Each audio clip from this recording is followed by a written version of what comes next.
Je m'appelle Pierre Marchal et dans la vie de tous les jours, je suis paysan à Viterme et donc je produis des légumes, de la viande et des céréales. Alors l'utopie, pour la simple et bonne raison qu'on est trois amis à avoir fondé cette entreprise, donc Lucie, Thomas et moi-même Pierre.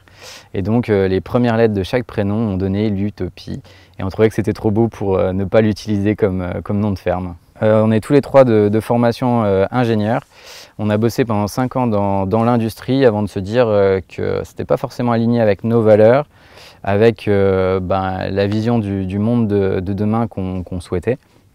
Et donc on en est arrivé à la conclusion de se dire qu'il fallait faire autre chose. Donc à la fois alimentaire, par la partie agricole, par le fait de produire de la nourriture pour notre territoire, mais pas que, travailler aussi avec du lien social, avec de la culture en milieu rural, à travers notre guinguette qui va pouvoir donner de la visibilité à notre métier, mais aussi pouvoir créer un lieu où les gens peuvent se retrouver, peuvent échanger et retrouver un petit peu de lien par ce biais-là. Pour l'instant, on vend beaucoup à la ferme, donc le mercredi et le samedi devant notre ferme.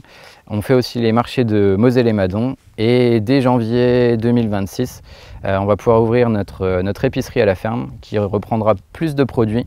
L'objectif, c'est vraiment de proposer l'ensemble des productions de nos collègues paysans. Je pense qu'on a besoin de ce lien social. On trouve beaucoup de richesses à travers tous les échanges qu'on a, à travers d'autres paysans qui nous ont transmis aussi leur savoir. Ça permet vraiment d'avoir plein d'échanges, plein de points de vue différents, de savoir aussi les attentes des gens et puis leur apporter aussi notre savoir-faire et notre point de vue par moment. Donc ouais, c'est vraiment une richesse d'avoir toutes ces relations sociales et on ne voulait pas être justement des paysans dans une ferme isolée à faire notre truc dans notre coin, quoi.